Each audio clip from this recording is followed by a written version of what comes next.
Good morning student. Class 9th के लिए chapter माटी वाली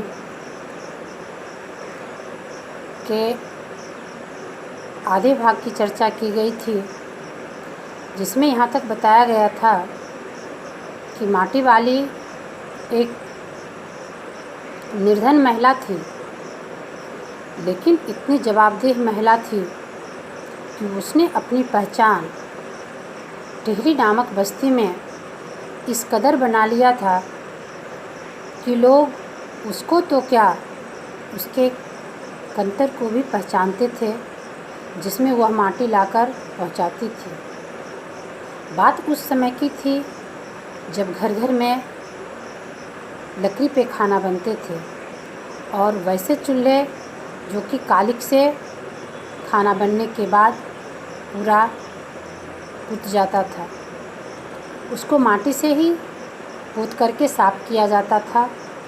और भारतीय संस्कृति के मुताबिक यह नियम था कि बिना मिट्टी के चूल्हे को नीपते हुए खाना नहीं बन सकता। और सुबह सुबह प्रत्येक घरों की यह नियम थे कि माटी से चूल्हा को लीप करके ही भोजन बनाया जाता था। तो भला यह कितना आवश्यक कार्य था कि जब तक माटी वाली माटी न ही देती, उसके घर में चूल्हा नहीं जल सकता था। तो यह पाठ में बुढ़िया के बारे में बताया गया है कि वह बुढ़िया अपना पहचान बनाई है। काम बहुत तुच्छ था, एक मिट्टी को देना, लेकिन उस मिट्टी का महत्व इतना था कि अगर वह मिट्टी समय पर ना आए तो लोग भूखे भी रख सकते थे, क्योंकि उस समय का ऐसा नियम था। हिंदू संस्कृति का यह नियम था कि बिना चूल्हा को लीप के खाना नहीं बन सकते थे। बुढ़िया अपना स्थान तुच्छ काम से ऐसा बना रखी थी कि लोग उसके इंतज़ार में उसके बाट जोहते थे। बुढ़िया के बारे में यह भी कहा गया कि उसके अपने भाग्य को परखने की फुर्सत नहीं थी कि मेरा जो यह दुर्दिन है यह कब तक मेरा साथ रहेगा, या कभी मेरे ज़िंदगी में इसमें सुधार हो सकती है या नहीं। यह उसके परम संतोष का उदाहरण है। बुढ़िया जाती थी, घर की मालकिन उसे चाय का गिलास थमा देती थी, 2-3 रोटियां दे देती थी। बुढ़िया जिस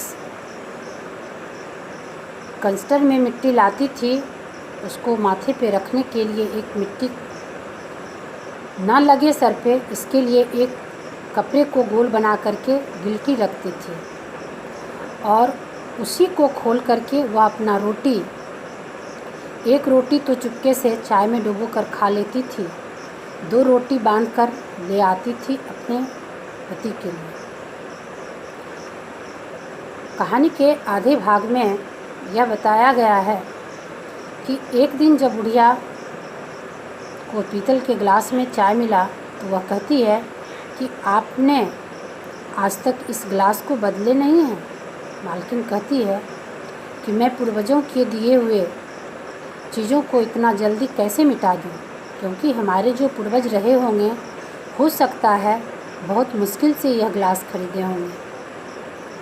बुढ़िया यह सोचती है कि इस मालकिन का ख्याल बहुत अच्छा है, क्योंकि उसने पूर्वजों के प्रति इतना तो ख्याल रखा कि उसने जो संजोग कर मुझे दिया है उसको बरकरार रखना इस पीढ़ी का धर्म है। इससे यह सीख मिलती है कि हमारे पूर्वजों के प्रति आस्था हमें अवश्य रखनी चाहिए। बुढ़िया इतनी बात कहते हुए रोटी लेती है और चल देती है।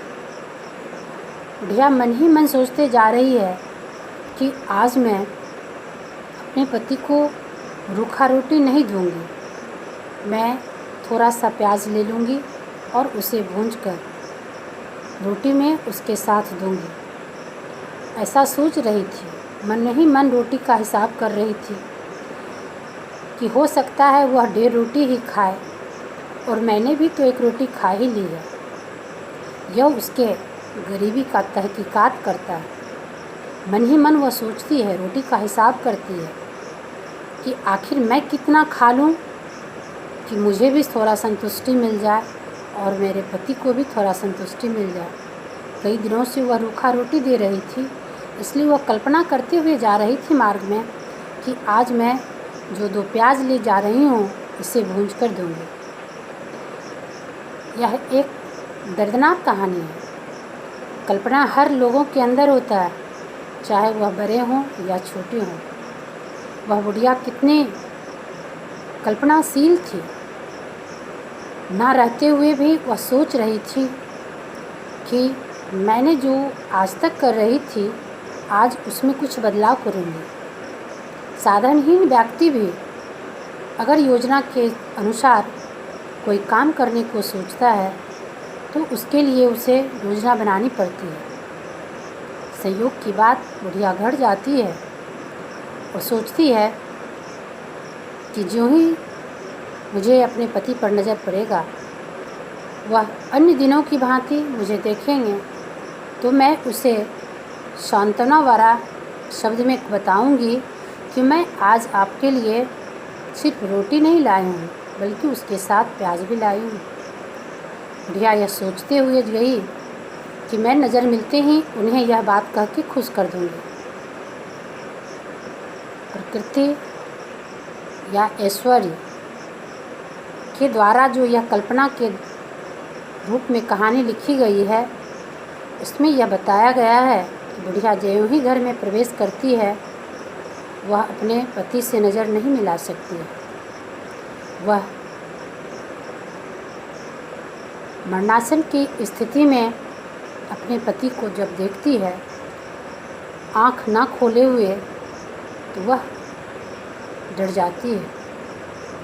आखिर हुआ तो क्या, जब हाथ छूकर देखती है तो वह माटी में मिल गए होते हैं।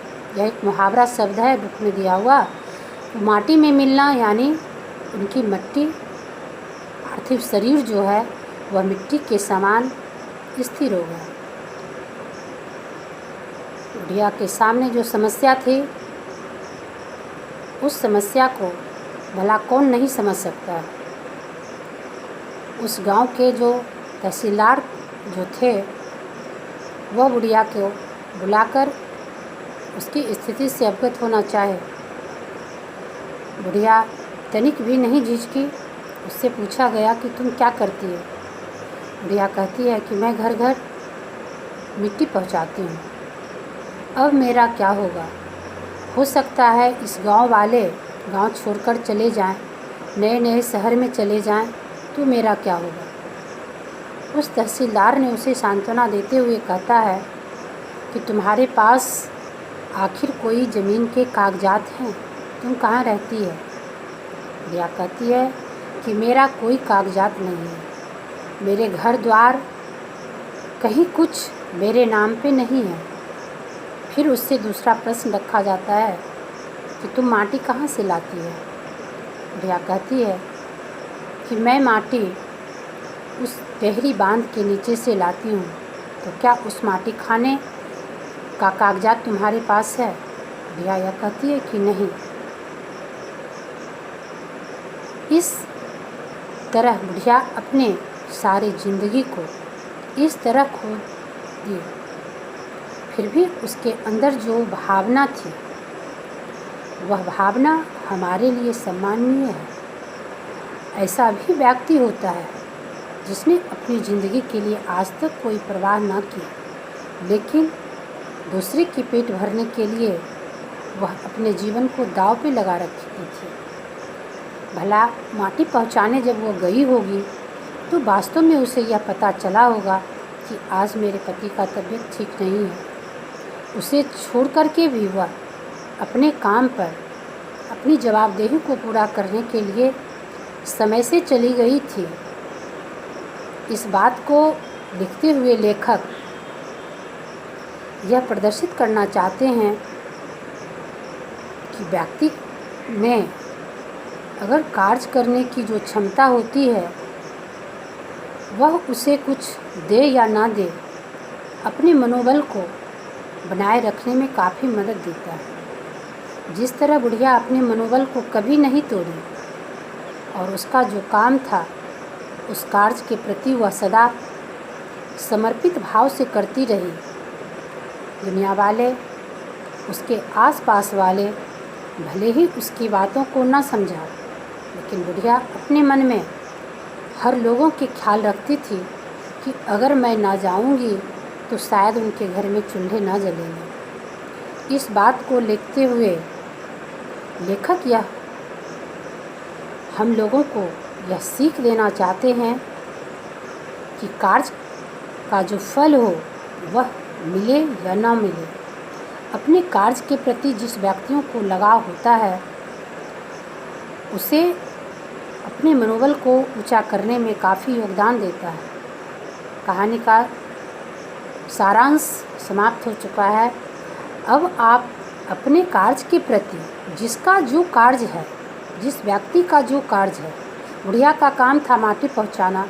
अगर आपका काम पढ़ाई करना है, आपका उद्देश्य जो भी है उसको पूरी लगनशीलता से जब आप करते हैं तो आपके सामने जो भी बाधाएं होती है वह आपको नज़र नहीं आता है। धन्यवाद।